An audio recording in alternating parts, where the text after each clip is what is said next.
Bakit nga ba mahalaga magkaroon ng ipon or pundar tayo mga ka-OFW?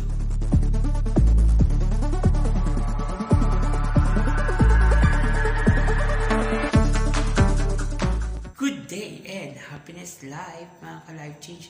So for today's video, magkakwentuhan lang tayo dahil ito yung tinatawag na kwentong OFW. So kumusta tayo mga ka-OFW? Ano ang kalagayan natin ngayon? Ano ang sitwasyon natin ngayon?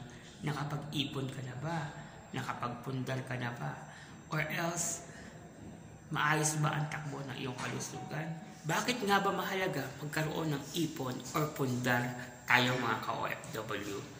Number one, kailangan natin paghandaan ng ating pag-retired kasi hindi tayo pang habang buhay na OFW.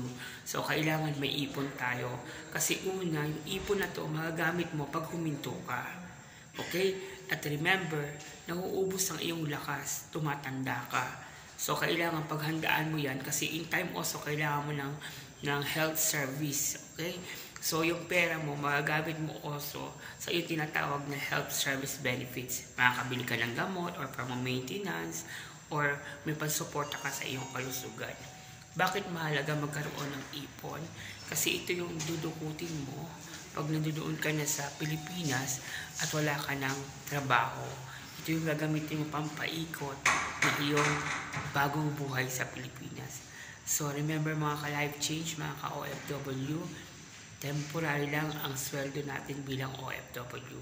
So kung meron kang naitabi, magiging lamang ka sa iyong buhay kasi meron kang dudukutin in case of emergency. Next, bakit mahalaga meron ka ng pundar bilang isang OFW? Kasi kung nagtrabaho ka a year before, siguradong mababa yung presyo ng materyales at siguradong mas maganda ang takbo ng labor costing, mas mababa ito kumpara mo sa ngayon. Kasi ngayon, numoble ang taas ng materyales, ng labor costing. So kung example, nakapagpundar ka noon ng bahay or ng lupa noon, so maganda na ang value niyan. So yan, napakaganda na meron kang tinatawag na pundar kasi ikaw ay magiging lamang. And lastly, kung ikaw ay may pundar or ipon kagaya ng mga SSS, or yung mga tinatawag mo na pag-ibig, or meron kang tinatawag ng mga insurances for your health, or meron kang tinatawag ng mga bank savings, napakalaking tulong nito dahil congratulations kung nasimulan mo ito before, sigurado ngayon marami na yan.